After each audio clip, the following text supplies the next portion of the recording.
Bonjour à tous et bienvenue dans Contact, l'émission qui va à la rencontre des personnalités qui font et analysent la science-fiction à travers l'espace et le temps. Aujourd'hui, je reçois Nicolas Tellop, auteur, essayiste et éditeur spécialisé en bande dessinée et en imaginaire, ayant notamment travaillé pour des revues comme Carbone ou la réédition de Métal Hurlant, et qui aujourd'hui se lance dans un nouveau projet avec sa maison d'édition Musidora. Son but aujourd'hui, mettre en lumière un livre et un auteur espagnol, précurseur du voyage dans le temps, oublié de tous via une campagne participative. Bonjour Nicolas, comment vas-tu ? Bonjour, très bien, et toi ? Ça va ? Tout va bien ? Oui, parfait. Ça va, j'ai pas trop loupé ton intro, c'est bon, je t'ai bien présenté. Très bien, impeccable. Je fais toujours ça avec mes invités. J'aime bien savoir comment t'es tombé dans le monde de la science-fiction et c'est quoi ton rapport avec le genre de la science-fiction en général. Donc tu parlais de Tintin en fait. Oui, la porte d'entrée en bande dessinée pour moi ça a été Tintin et notamment si on veut parler de science-fiction, l'étoile mystérieuse par exemple, ou alors le diptyque sur la Lune, qui est super important. Carrément. Mais après, j'étais aussi très amateur des bandes dessinées qui étaient liées au journal de Spirou. Et chez Spirou, il y a pas mal de science-fiction, notamment tout ce qui tourne autour de Zorglub. C'est une science-fiction pour enfants, on va dire, mais on n'est pas moins intéressante. Et puis aussi, j'ai pas mal les bandes dessinées de ma sœur, notamment Yoko Tsuno. Là, c'est beaucoup plus lié à la technologie. Finalement, c'est quelque chose de beaucoup plus moderne, hein, déjà. Mais là où j'ai vraiment découvert la science-fiction en bande dessinée, c'est quand je suis rentré à la fac et que j'ai donc migré vers la grande ville et que j'ai fréquenté les bouquinistes. Et c'est là, par exemple, que j'ai trouvé des vieux numéros de Métal Hurlant qui m'ont ouvert un autre stade de la bande dessinée, quelque chose de beaucoup plus subversif et qui allait évidemment beaucoup plus loin, que ce soit dans les récits, que ce soit dans l'imagerie et dans l'imaginaire aussi. Est-ce que alors du coup tu lis plus de la science-fiction en roman ou t'es plus fan en bande dessinée ? C'est les deux, hein, franchement. Et puis on pourrait rajouter le cinéma.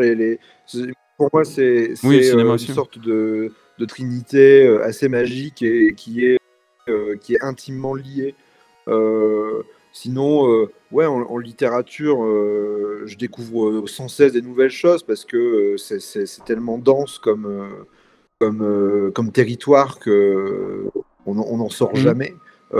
Et en bande dessinée, pareil. Là, par exemple, je viens de lire une bande dessinée qui a été éditée chez 404 Comics, qui s'appelle We Live, qui est écrite par les Miranda Brothers. Et c'est assez extraordinaire, quoi. Un récit d'anticipation pré-apocalyptique qui fait intervenir des enfants, des super pouvoirs. Enfin, il y a vraiment quelque chose de génial. Et puis, on voit que la science-fiction, c'est quelque chose qui continue à être vraiment porteur et puis fécond, en fait, dans l'imaginaire contemporain. Et au cinéma et en série, pareil. Enfin, il y a beaucoup de choses très diverses en qualité qui sortent, mais régulièrement, il y a quand même une pépite qui sort du lot et puis qui relance l'intérêt pour tout ça, quoi. Super. Du coup, donc toi aujourd'hui, tu édites, en fait, tu as créé ta maison d'édition. Je sais pas depuis combien de temps tu vas nous dire. Et en fait, toi, t'as le projet d'éditer un roman qui date un petit peu. Tu vas nous dire la date parce que j'ai plus la date en tête, mais c'est pas notre siècle ni le siècle dernier. Exactement. Et donc c'est un livre qui s'appelle l'Anachronopète.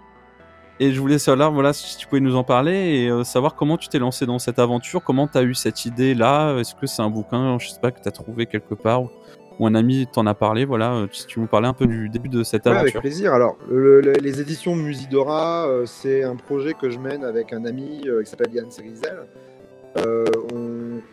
On était étudiants tous les deux il y a une vingtaine d'années et on avait déjà l'ambition de faire un jour une maison d'édition.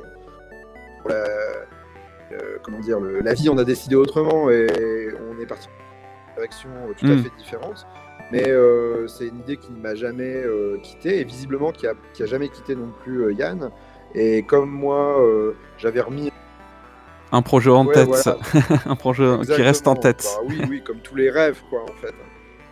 Et, oui. Et comme moi, en fait, j'ai un pied dans la presse et dans l'édition depuis quelques années, ça a recommencé vraiment à me travailler, et notamment à travers ce projet-là autour de Nana Chronopète. C'est un roman dont j'ai pris connaissance grâce à Xavier Mauméjean, hein, qui est un grand écrivain, romancier d'imaginaire, et qui est, dont j'ai l'honneur d'être aussi l'ami. Et j'avais assisté à une conférence qu'il avait donnée au Musée des Arts et Métiers à propos de l'exposition Blake et Mortimer. C'était une conférence qui concernait les machines, et particulièrement les machines temporelles liées à l'univers de Blake et Mortimer. Et, D'accord. Si on a beaucoup dans Blake et Mortimer, des machines à voyager dans le temps. En fait. Il y en a qu'une, mais tout. Il y a un rapport très étroit au temps, en fait, dans Blake et Mortimer. Xavier en parle très bien, enfin, on en parle très bien tous les deux dans un petit livre qui est sorti là, il y a quelques mois, en début d'année, aux éditions à Aidan, qui s'appelle Les Pièges Diaboliques. C'est un livre sur Blake et Mortimer, et notamment sur le rapport au temps et le rapport aux ruines. Je disais qu'on en parlait très bien, je sais pas moi de le dire. Voilà, c'est bien, tu as écrit un livre dessus, donc voilà, vous analysez un petit peu le côté technologique de Blake et Mortimer, ou c'est surtout Blake et Mortimer c'est Blake et Mortimer vu par le prisme de Jacobs, et donc on parle beaucoup du rapport au temps, et donc du rapport aux machines temporelles, mais aussi au rapport très ambigu, en fait, à l'ancrage temporel de la série, parce que le secret de l'Espadon, on sait pas très bien si c'est la 3e guerre mondiale ou si c'est C'est vrai, on sait pas où trop se situer dans Blake et Mortimer. C'est la réflexion que je me disais quand t'en parlais à l'instant, c'est que on pourrait pas dire dans quel siècle on se situe, parce que ça peut être très avec une esthétique très Première Guerre mondiale, entre deux guerres, et en même temps ils ont des technologies très avancées, donc c'est voilà, rigolo, exactement. Il y a quelque chose de très étrange et qui s'explique par plein de raisons. C'est l'imaginaire, en fait, de Jacobs, hein, qui est en train de parler, et puis c'est son rapport lui aussi à son époque et au temps, parce que c'est quelqu'un qui a souffert de beaucoup de choses, quoi, liées à la Seconde Guerre mondiale, mais aussi à son parcours intime, personnel. Donc tout ça se retrouve, en fait, dans la série. Et c'est pour ça que Blake et Mortimer, c'est vraiment une série qui est faite par et pour Jacobs, quelque part. Et nous, on parle que, du coup, des livres qu'il a réalisés seul, dont il est pleinement l'auteur. Et donc, il y a plein de questions assez fascinantes à interroger sur le temps, le rapport au temps, le rapport à l'époque, le rapport à la chronologie, qui est très étrange aussi. Enfin, il y a vraiment des choses qui méritent d'être pointées, et qui ne l'avaient jamais encore été, en tout cas de cette façon. Donc c'était l'occasion, et donc ce livre, Les Pièges Diaboliques, qu'on a écrit ensemble, Xavier et moi, il est né aussi de la conférence à laquelle j'avais assisté au Musée des Arts et Métiers. Et dans cette conférence, Xavier, il en profitait aussi pour faire une espèce de généalogie des machines temporelles. Et il en était revenu à la source, à la toute première machine qui fait intervenir un voyage dans le temps et qui a été prévue à cet effet. C'est-à-dire, c'est une machine qui est construite pour voyager dans le temps. Et c'était donc le roman d'Enrique Gaspar et Rimbaud, El Anaclonopete, qui a été écrit en 1887 et qui n'avait jamais été traduit jusque-là en français. Donc ça, c'est un mystère, hein, la raison pour laquelle il a pas franchi les Pyrénées, ce récit. J'ai quelques hypothèses. La première, c'est que, en fait, Enrique Gaspar, c'est un auteur qui est contemporain de Jules Verne, et d'ailleurs le roman fait beaucoup de clins d'œil à Jules Verne.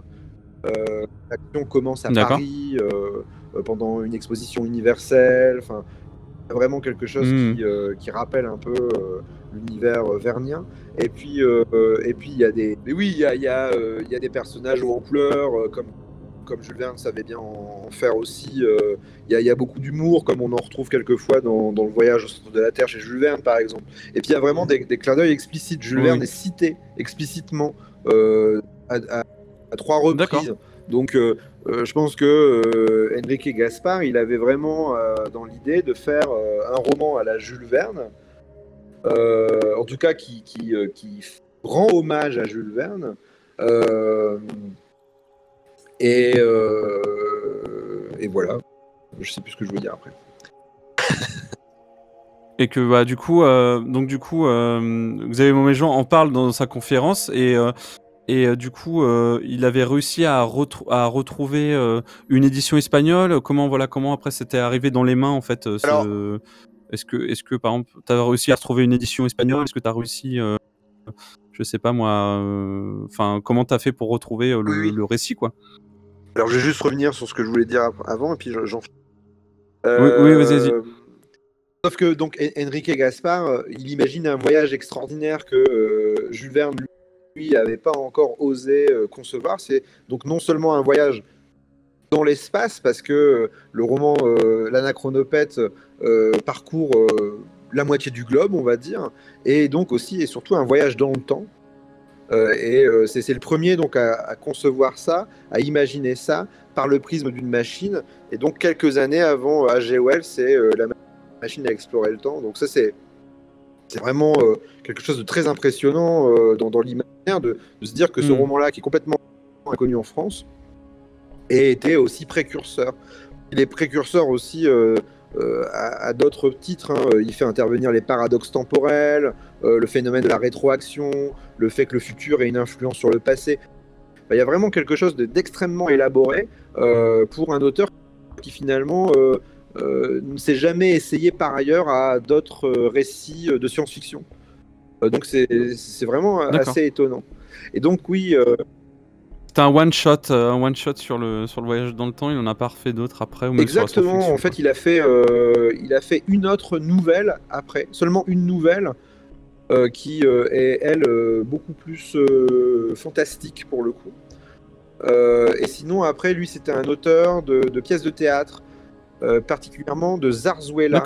La zarzuela, c'est un genre théâtral typiquement espagnol qui ressemble un peu à ce qu'on connaît chez nous sous le nom d'opéra comique ou d'opéra bouffe. Tu sais, c'est des comédies qui mélangent numéros chantés, numéros dansés. Et d'ailleurs, El Anachronopete, c'était à l'origine une pièce de théâtre dans ce type-là.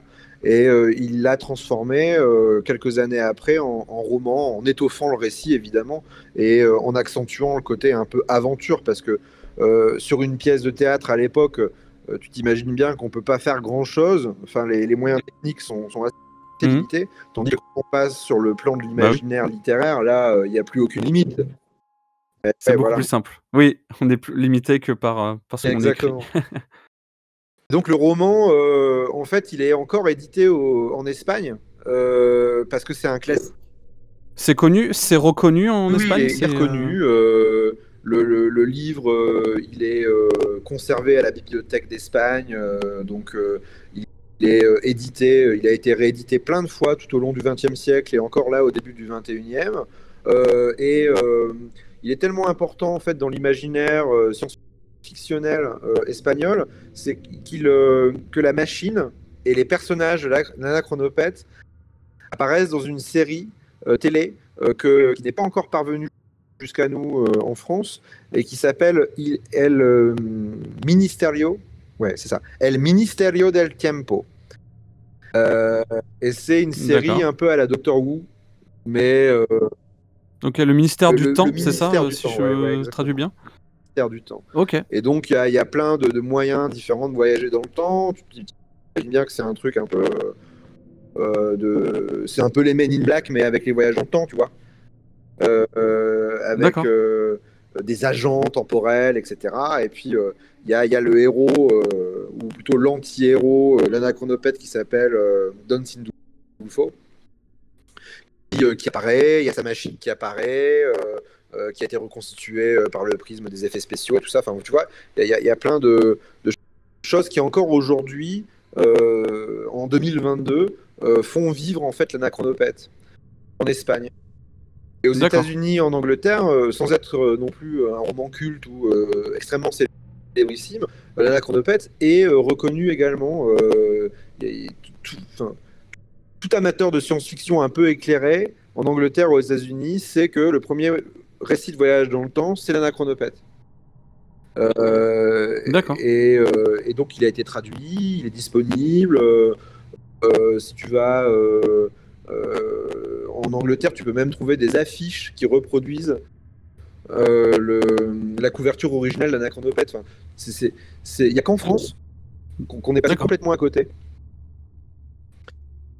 Ouais, c'est assez drôle. Et donc je te dis, c'est ce que je disais tout à l'heure, sans doute que on avait déjà Jules Verne en France, alors du coup les éditeurs ont sans doute pas trouvé d'intérêt à l'idée d'introduire et de traduire un auteur qui en est un élève, si tu veux.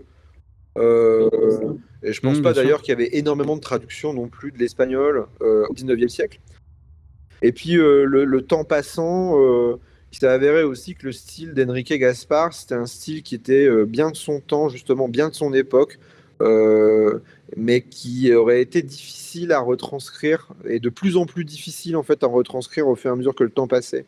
Et là, c'était l'un des enjeux de la traduction et de notre édition, c'était à la fois de respecter l'esprit et le cœur du texte d'Enrique Gaspar, mais c'était aussi de lui rendre un certain dynamisme, une certaine énergie, et de le rendre aussi assez accessible aux lecteurs du XXIe siècle. Parce qu'en faisant pas ce travail de restauration, si tu veux, du texte, ça aurait été quand même un texte très difficile à lire. Et avant de revenir justement sur le travail de traduction, et de ce que vous avez fait dans votre campagne, tu peux nous expliquer c'est quoi l'histoire du coup de l'anachronopète? C'est la particularité de la machine, de cette première machine temporelle mondiale en fait. Eh ben, le récit, il navigue entre l'aventure pure et la comédie. Et d'ailleurs, le point de départ du récit est purement comique. Ça rappelle un peu les pièces de théâtre à la Molière ou même tout simplement les films burlesques. En réalité, Don Sindulfo, c'est un vieux savant pas très séduisant qui est tombé amoureux de sa nièce. Sa nièce, elle est amoureuse d'un beau jeune homme qui est par ailleurs militaire. Et donc, elle ne veut pas épouser son oncle. Déjà, la simple idée d'épouser l'oncle, c'est quand même un truc bizarre. Lui, il n'est pas content du coup, et il se dit que le meilleur moyen d'épouser sa nièce, c'est de retourner à une époque où c'était autorisé. D'où l'idée de construire une machine à voyager dans le temps. Donc, en fait, pendant tout le début du roman, il fait croire que c'est pour faire avancer la science, tu veux, mais en fait, pas du tout. En vrai, c'est juste pour pouvoir enfin épouser sa jolie nièce. Et donc, il part. C'est très tendancieux. Très tendancieux, évidemment. Alors, c'est aussi un petit peu... comment dire, c'est croustillant en termes comiques, parce que ça, c'est un truc que tu vois partout dans les pièces de Molière, de Beaumarchais ou de Marivaux, même chez Shakespeare, et des trucs plus récents. Il y a toujours un vieux barbon qui veut épouser sa pupille, ou une très jeune fille qui, elle, est par contre évidemment amoureuse de quelqu'un de son âge, comme de juste.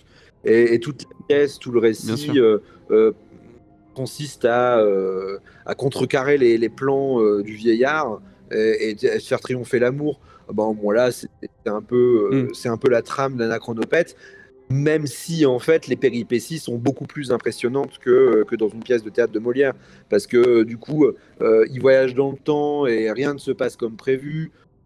Il y a au milieu de batailles, de grands complots de l'histoire. Enfin, il y a vraiment quelque chose de passionnant dans cette revisite de l'histoire et des faits historiques, qui nous emmène à la fois au Moyen-Orient, en Italie, c'est-à-dire dans la Rome antique, dans la Chine. Enfin, il y a quelque chose de vraiment épique quelque part dans le récit, et dans la façon d'intégrer à la fois cette veine comique et la dimension purement aventure à la Jules Verne, quoi. D'accord. Et du coup, c'est quoi cette machine alors? Comment? Parce que, par exemple, moi, quand tu me parles de machine temporelle de l'époque, bah, je vois la machine de H.G. Wells, très, comment dire, tout en cuivre et tout en tuyau, voilà, très steampunk. Maintenant, ce qu'on appelle Exactement. le steampunk. Donc, à quoi ressemble voilà, la machine à voyager dans le temps dans Elle est l'Anachronopète? très belle, visuellement, elle est vraiment très jolie. Alors, il faut savoir que il y a des illustrations qui accompagnent le texte, des illustrations d'époque. On a eu beaucoup de mal d'ailleurs à les récupérer parce que l'éditeur qui a actuellement en charge de publier l'Anachronopète en Espagne n'a pas voulu nous les céder. Alors que normalement elles sont dans le domaine D'accord. public, mais il n'a pas voulu. Donc, Ok, bon, c'est les petits soucis quand on veut rééditer un texte, j'imagine. Exactement. En fait, il était très intéressé quand on lui a dit qu'on était en train de le traduire, et du coup, il voulait le publier lui-même. D'accord. C'est bien, ouais, il sentait Exactement. l'opportunité en fait, un petit peu On là. a eu du mal à le récupérer. Finalement, on a réussi à le récupérer justement par le biais de l'exemplaire qui est disponible à la Bibliothèque d'Espagne. Ils nous ont fait un scan des éditions originales. De toute façon, c'est ce qu'avait fait en fait l'éditeur actuel. Super. Et après, ça a été D'accord. restauré par notre directeur artistique, Jack Durieux, et qui a tout fait en sorte pour que ce Ok. soit beaucoup plus lisible en fait que dans les éditions actuelles en Espagne. Et donc il y a des illustrations qui montrent bien ce que c'est que l'Anachronopète.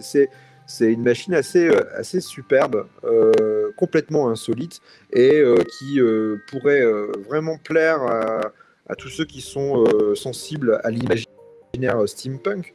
Alors c'est pas une machine comme un véhicule, tu vois, comme c'est le cas chez H.G. Wells. C'est une sorte de pavillon, Ouais. comme une maison. D'accord. Et Ok. il y a 4 pardon, à chaque angle de la maison. Il y a 4, comment appeler ça, c'est comme les appareils, les phonographes avant. Les sortes ouais. de trompettes, là, de trompes là, qui sortent. Bah là, il y a Ouais. 4 énormes trompes qui sont comme ça, situées aux 4 coins de cette bâtisse. Et c'est grâce à ça D'accord. qu'ils voyagent dans le temps. Parce que, en fait, les trompes avalent les couches de l'atmosphère qui se sont agrégées sur le monde depuis son origine. Et c'est comment dire, c'est complètement farfelu, hein. C'est évidemment Ouais. invraisemblable, mais c'est en aspirant cette atmosphère-là que la machine se ferait un chemin à travers le temps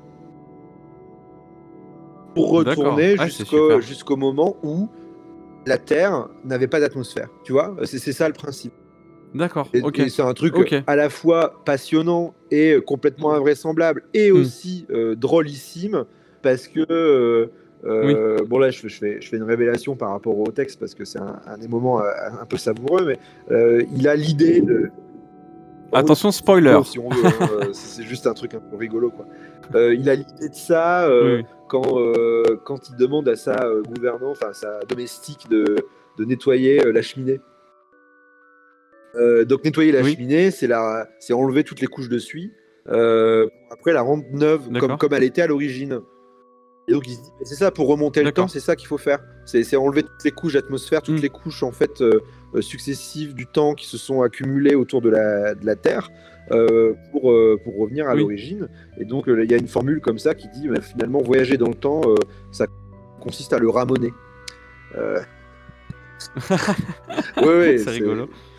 Ça fait partie de ces trucs un peu fantaisistes, hein, qui sont liés au roman, mais après il y a des choses beaucoup plus dramatiques. Et je le dirai pas. D'accord, oui, bah oui, il faut garder, faut garder un peu de suspense. Et donc oui, ça va être donc ils vont revenir un peu aux origines du monde. Alors si je comprends bien, ils voyagent pas dans des... ils voyagent pas dans des périodes, mais vraiment à un moment précis de l'histoire de la Terre, quoi. À plusieurs moments. Plusieurs moments, quand même. Ils s'arrêtent un moment dans une bataille qui oppose les troupes espagnoles au Maroc.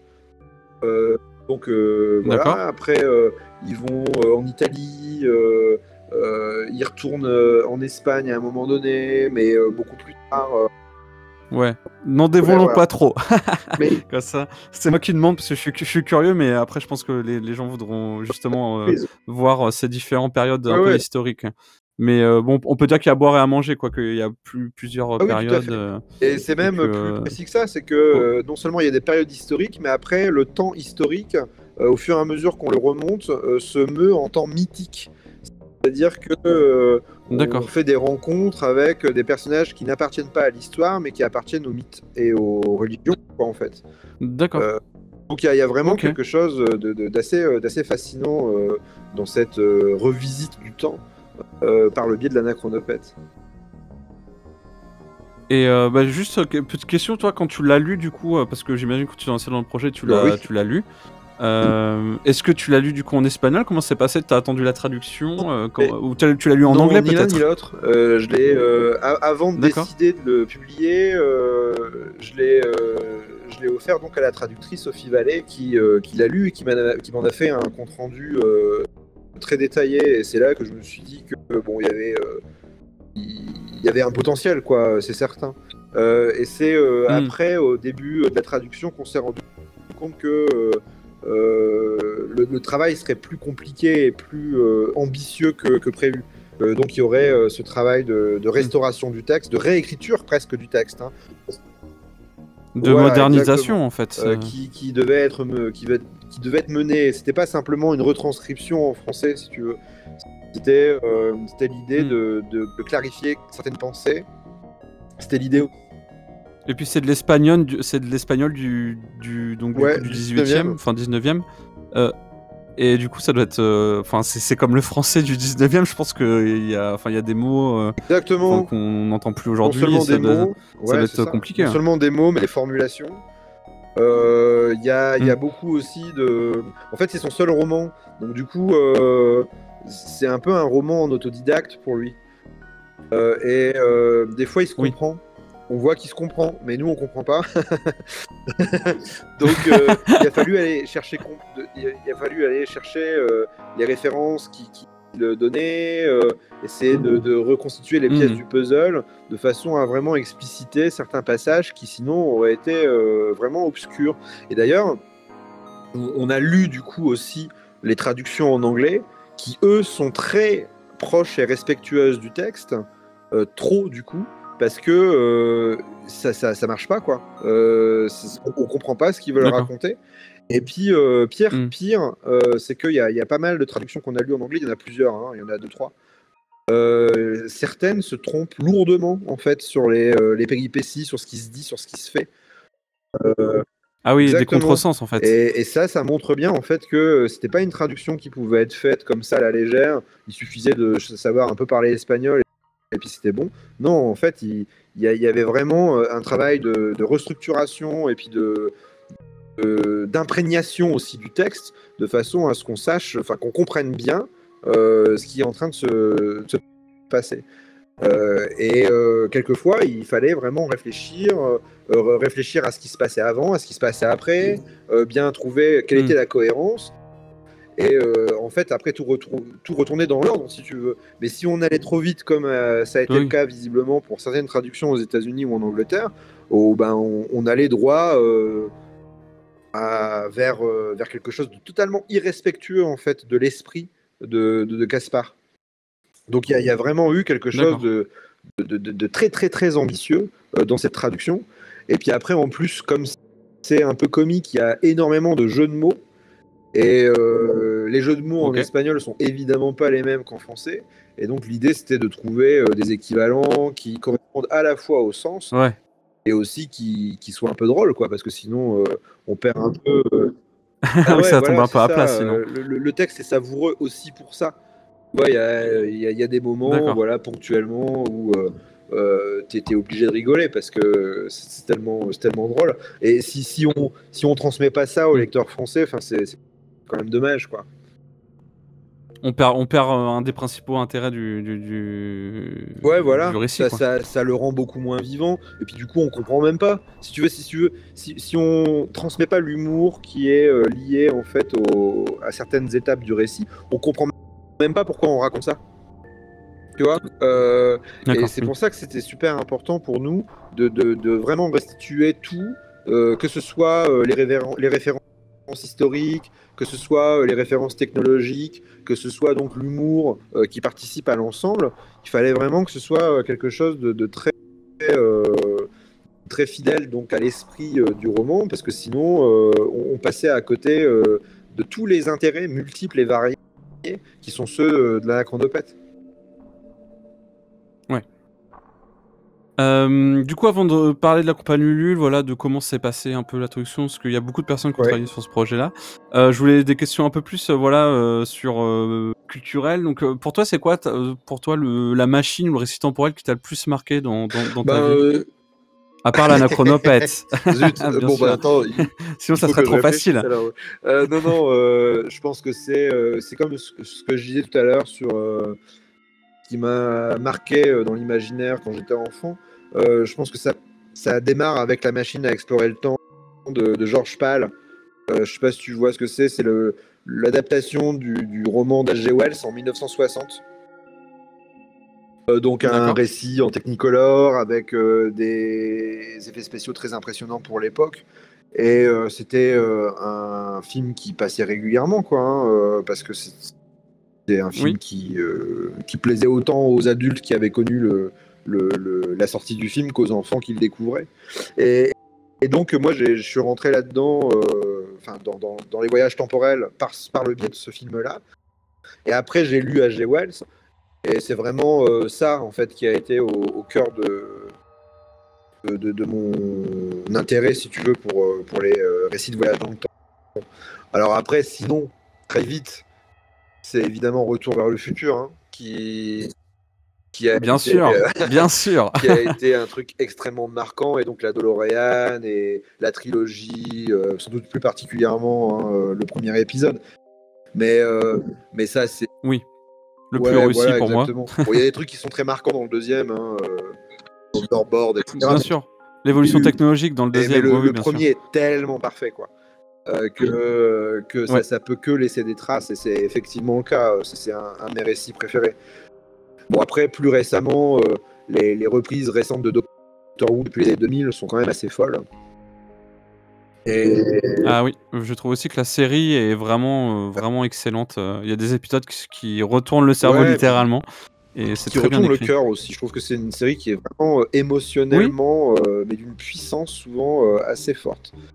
Mais ils sont très très forts, quoi. Ils sont vraiment... Bah, notamment l'épisode, je pense que toi aussi, t'as bien aimé sur le peintre, j'ai un trou de mémoire. Oui. Ouais. Sur Van Gogh, voilà, exceptionnel cet épisode, exceptionnel. Magnifique. Ouais, mais et puis il y en a d'autres de cet acabit-là. Et c'est pas toutes les séries qui réussissent à tenir le souffle et la puissance d'évocation comme ça au fur et à mesure des années. Sans compter qu'en fait, c'est une série qui dure depuis les années 60. Ça, c'est notre... Oui, c'est ça. Ils ont fait une coupure, mais là, c'est depuis les années 2000 et ils continuent. Ouais, c'est vraiment... c'est d'une très haute tenue. Enfin, c'est super chouette. Et il y aurait pas eu tout ça sans l'Anachronopète. Ouais, c'est vrai. Et pour toi, qu'est-ce qui te fascine et qu'est-ce qui fascine selon toi les personnes qui aiment les voyages dans le temps? Pourquoi on est fasciné par les voyages dans le temps? Parce qu'on peut pas les faire en vrai. C'est vrai. Et déjà, ça, c'est, je pense, l'argument majeur, parce que les voyages dans l'espace, on s'entend, dans le monde, je veux dire. Ça, on peut les faire, en tout cas, on peut les voir. C'est quelque chose qui se fait plus ou moins facilement. Ça dépend un peu de nos finances, mais on peut les voir aussi par le biais de la télévision ou par le biais d'Internet. Le voyage dans le temps, c'est beaucoup plus compliqué. C'est d'autant plus fascinant quand c'est une époque de laquelle on n'a que très peu d'images, c'est-à-dire avant la fin du 19e. les images qu'on a, c'est quoi? C'est des gravures, c'est des peintures. Donc l'idée de se dire, allez, on va aller voyager dans le temps, puis on va voir comme c'était vraiment, je trouve que c'est un truc extrêmement fascinant. Et là, je parle du passé, le voyage dans le temps vers le futur, mais là, on est aussi dans une prospective qui est extraordinaire. Qu'est-ce que ça va être le Paris de l'an 3000? Qu'est-ce que ça va être le monde en l'an 4000? Enfin, il y a quelque chose qui donne le vertige quand on se projette là-dedans. Et puis du coup, je pense aussi que c'est complètement lié à l'imaginaire en tant que tel, et notamment au travail qui est celui de l'écrivain, du metteur en scène, du dessinateur.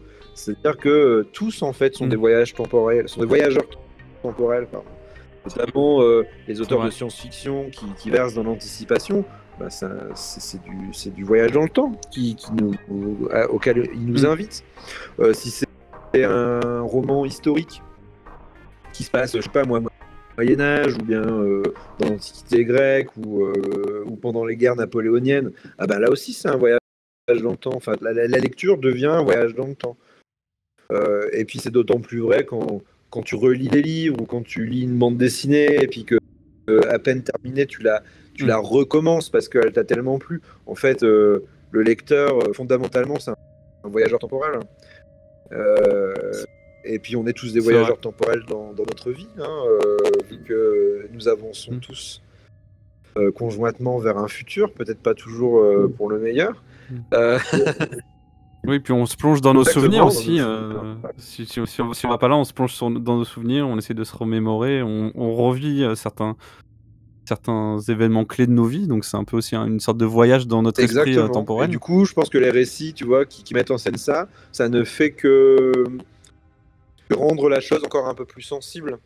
Tu vois, c'est en fait un besoin ou un fantasme primordial qui est en chacun d'entre nous, qui est mis en scène de cette façon. Et j'avais pas prévu cette question, mais maintenant que j'y pense, ça serait quoi, toi, ta période où tu irais si t'avais l'Anna Chronopète? Tu irais où? C'est une bonne question. Sans doute plein d'époques, mais si je devais en choisir une, c'est une qui m'a marqué dans l'imaginaire, tu vois, de romanesque en particulier. Ce serait Londres 19e, tu vois, fin 19e, le Londres de Sherlock Holmes, un peu sordide quelquefois, avec le brouillard, avec les... Oui, le fog des usines. Donc c'est peut-être ça. Après, on va voir, quoi. En tout cas, je voudrais pas y rester, ça c'est certain. Donc il y a intérêt à ce que la machine fonctionne aussi pour le retour, parce que... Oui, c'est souvent. De toute façon, c'est souvent un trope ça sur les comment dire, sur les récits de voyage dans le temps. Au bout d'un moment, la machine déconne et là, ça commence à être compliqué. Donc au final, voilà, c'est la destination que je choisirais, mais je suis pas sûr que j'irai en fait. Je demanderai à des autres de tester avant. Oui, c'est ça. Tu mettras des cobayes et puis tu verras s'ils reviennent vivants et en forme. C'est ça. Faut avoir une bonne mutuelle, je pense. Il faudrait penser à créer une mutuelle pour les voyages dans le temps, enfin des assurances tout risque contre la peste et contre d'autres maladies qui ont disparu et puis contre. C'est ça. Ça c'est d'ailleurs un stéréotype lié au voyage dans le temps, c'est le tourisme temporel. C'est assez rigolo. Et d'ailleurs, les anachronautes, c'est-à-dire les voyageurs de l'anachronopète, fonctionnent un peu dans ce sens-là. C'est des touristes temporels, c'est-à-dire ils survolent une époque et ils se disent « Ah tiens, il se passe ça, ce serait marrant d'aller voir ». Donc c'est vraiment là aussi quelque chose qui anticipe pas mal, en fait, que seront les voyages temporels dans le futur. Dans le futur. C'est vrai qu'il y a différentes. C'est vrai qu'il y a différents protagonistes dans le voyage temporel. Soit c'est des gens qui sont des gens lambda qui sont emmenés à cause d'un événement. Il y a les touristes, comme tu disais. Il y a aussi des agents gouvernementaux ou d'une société. Il y a des guerriers aussi. Il y a ceux qui veulent changer le cours, donc ils veulent faire une action. Donc c'est vrai qu'il y a différents profils dans le voyage dans le temps. C'est tellement riche, c'est très bien. Et du coup, donc ce projet, donc l'Anachronopète, cette traduction, donc du coup, t'as choisi de lancer, enfin, dans l'édition, de lancer une campagne Ulule, en fait. Donc pourquoi t'as choisi ce projet ?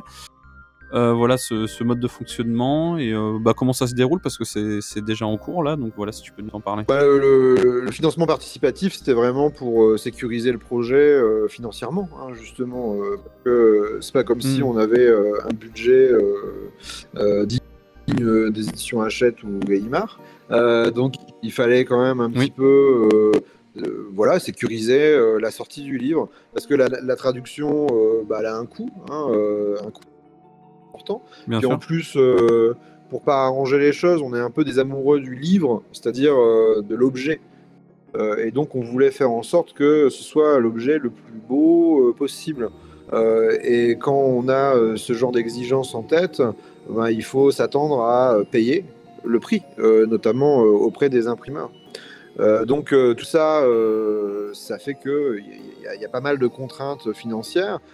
Il y a aussi l'idée que au-delà de l'impression, c'est la fabrication en termes de maquettes et tout ça qui devait être très soigné. Alors, on a fait intervenir notre directeur artistique, là, dont je parlais tout à l'heure, Jacques Durieux, qui a fait un superbe travail. Et puis, on voulait aussi une couverture originale qui rende la chose un peu moderne. Et on a été demandé donc à Jacques Durieux. Pardon, Jacques Durieux, c'est lui dont je parlais auparavant, à Laurent Durieux, évidemment, qui est son frère. D'accord. Laurent Durieux, c'est un illustrateur qui est très connu et très coté aujourd'hui, qui a été reconnu particulièrement depuis une dizaine d'années pour les affiches alternatives qu'il réalise autour du cinéma. Il a par exemple fait des affiches autour de la trilogie Retour vers le futur. Il est admiré par Steven Spielberg et Francis Ford Coppola. Donc c'est quelqu'un qui a un imaginaire visuel qui est extraordinaire, qui est habité par l'idée du mystère et par la nécessité, quand il fait une image, de raconter quelque chose qui va même plus loin en fait que le film sur lequel il travaille. Et du coup, on lui a demandé à la fois de faire la couverture de l'Anachronopète, mais aussi de réaliser une affiche qui accompagne la campagne Ulule. Et cette affiche, elle rend hommage aux différentes machines temporelles qui ont marqué l'imaginaire de la pop culture. C'est une image dont on est vraiment super fier, parce que moi elle me plaît énormément. Et ça représente en fait un genre d'astronaute qui pénètre dans ce qui ressemble à un laboratoire abandonné, à moins que ce soit une sorte de musée du temps, tu vois, qui a été oublié. Et il y a toutes les machines temporelles qui sont donc exposées devant lui. Il y a oui, elle est super, je suis en train de la regarder. Tu là, vois, il y a le avec effectivement, il y a le Tardis. La machine la machine à explorer le temps de George Pal dont je parlais tout à l'heure. Il y a la DeLorean, évidemment. Il y a le chronocaphe de Blake et Mortimer, celui qui apparaît dans le piège diabolique. Oui. Et puis au centre. Donc celui qui est rond avec une croix, c'est ça, qui est tombé un peu là. Qui est recouvert de toile d'araignée. Et puis évidemment en évidence, il y a l'Anachronopète qui est illuminé là dans une sorte de pluie de lumière qui tombe sur lui. Voilà, c'est une image qui raconte quelque chose. C'est à chaque spectateur de se faire le récit possible de ce qui s'y passe. Mais voilà, c'est vraiment l'idée, c'est d'en profiter pour créer une image qui marque un peu, qui marque les gens et puis qui rend hommage aux machines temporelles. Et qui donc, l'affiche est disponible aussi le temps de la campagne Ulule. Et seulement le temps de la campagne Ulule d'ailleurs. En tout cas pour les sérigraphies. C'est vrai qu'elle est magnifique. Merci pour lui. Évidemment, super. Et donc du coup, comment ça se passe la campagne Ulule? Ça a commencé depuis donc là on est le 1er avril. Ça a commencé le 1er mars. Du coup, voilà, ça a commencé le 1er mars, voilà. Et il reste encore quelques jours. Ouais, pour être 13 maintenant. C'est le 13 avril que la campagne se finit. 14 avril. Et du coup, t'as été content, oui, le démarrage a été très bien. ça permet en fait de financer la production de toutes les contreparties. Tu vois, le livre, les deux versions du livre, parce qu'on fait une version standard et une version un peu plus luxueuse, collector, qui sera limitée en termes d'édition. Et donc, les deux versions de la sérigraphie, les affiches offset, tout ça, en fait, on peut les produire. Donc ça, c'est la bonne nouvelle, parce que c'était le but. Hein. Après, on aimerait bien, parce que voilà, les 100% ont été atteints. Mais on aimerait bien aller encore plus loin, voire même beaucoup plus loin, parce que déjà, ça nous permettrait de rentrer dans les frais qui ont été engagés jusque-là, notamment au niveau de la traduction. Hein. La traduction en tant que telle, elle coûte 5 000 € quand même. Donc c'est pas rien. Et puis surtout, nous permettre aussi de penser à la suite, de pouvoir mener à bien les autres projets qu'on a et de partir aussi en librairie, de faire des rencontres avec les libraires, avec les lecteurs. Enfin, voilà, tout ça en fait est lié et dépend de la somme qu'on aura atteinte à la fin de la campagne, donc le 14 avril. Et d'ailleurs, c'était une de mes questions, du coup, est-ce que le livre, donc j'ai vu que c'était disponible sur votre site des éditions Musidora. Est-ce que vous comptez justement le mettre en librairie plus tard? Oui, alors, le livre va être imprimé il sera imprimé pour juin, quoi qu'il en soit, et donc les contributeurs de la campagne recevront leur livre à ce moment-là. Mais nous, on le sortira en librairie pour octobre 2022. Et l'idée, c'est justement de démarcher les libraires entre-temps, de présenter le livre, de voir avec qui on va pouvoir travailler, ceux qui veulent défendre un peu l'ouvrage ou pas. Et puis, ce sera aussi l'occasion, sans doute, de participer à des salons ou des festivals comme les Utopiales. Ce genre de choses, quoi. Et oui, normalement, le but, c'est de le rendre disponible aussi en librairie.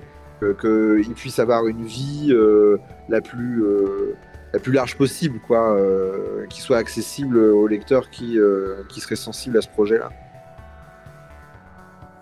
Est-ce que vous avez des retours par rapport à l'Espagne, par rapport à cette édition? Est-ce qu'il y a peut-être des associations, peut-être même le gouvernement ou des associations culturelles espagnoles qui vous ont contacté par rapport à cette réédition ou pas encore? Nous, on est en contact du coup avec la bibliothèque d'Espagne, qui est l'équivalent de la BNF là-bas, quoi, tu vois. Et donc, eux, ils sont au courant du projet, ils sont super contents. Ils nous ont donné accès donc aux illustrations et sans doute que on leur enverra un exemplaire. Hein, mais sinon, dans le cadre de la campagne, moi j'ai communiqué sur les réseaux sociaux, sur les groupes de fans de SF en Espagne, et il y a un retour qui est toujours très enthousiasmant. Bon, alors, pas pour la traduction en tant que telle, parce qu'ils s'en fichent un peu, mais en tout cas oui, bien sûr. Une fierté peut-être. Déjà, c'est vrai. Et puis c'est vrai que du coup ils reconnaissent, ils disent ah c'est super. Et puis c'est l'image de Laurent Durieux qui à chaque fois fait mouche, quoi. Ils se disent ah mais c'est génial. Notre trace dans l'imaginaire des voyages temporels, elle est reconnue et elle est mise au même niveau que les grandes machines qui sont cultes dans l'imaginaire du XXe siècle, du XXIe. Donc il y a un juste retour des choses et une volonté de rendre à César ce qui appartient à César qui touche assez les amateurs de science-fiction là-bas. Et du coup, pour ma dernière question, ça serait quoi du coup le prochain projet si c'est pas Secret Défense? Alors c'est voilà. C'est Secret Défense. En fait, c'est Secret Défense pour la bonne et simple raison qu'il y en a plusieurs et que donc on n'a pas encore choisi exactement sur lequel on va embrayer. Parce qu'il y en a 3 à peu près qui sont 3 voire 4 en fait. Toujours dans le milieu de l'imaginaire, du coup, science-fiction, de Musidora, c'est l'imaginaire, même si c'est une conception de l'imaginaire qui est très très très large, qui ne se limite pas aux genres, les principaux genres que sont la SF, la fantastique, la fantasy, etc. C'est l'imaginaire. Donc c'est vraiment ce qu'on cherche à faire, avec pourquoi pas aussi évidemment peut-être des essais ou des beaux livres qui ont trait justement aux questions de l'imaginaire. En tout cas, l'idée c'est aussi principalement de publier de la fiction. Et donc les projets rentrent totalement dans ce critère-là. Simplement, il faut qu'on choisisse, il faut qu'on finalise certaines choses. Il y a un roman de science-fiction d'un auteur anglais du 19e qui est un des premiers à avoir conçu le principe de la 4e dimension. Et là aussi, c'est un roman qui fait un peu date parce que c'est le premier à faire intervenir un grand motif de la science-fiction pour la première fois.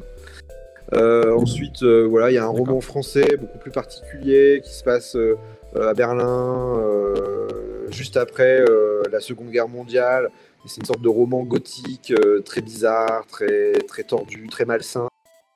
Donc voilà. Après, il y aurait sans doute une anthologie liée aux merveilleux scientifiques, c'est-à-dire la science-fiction à la française.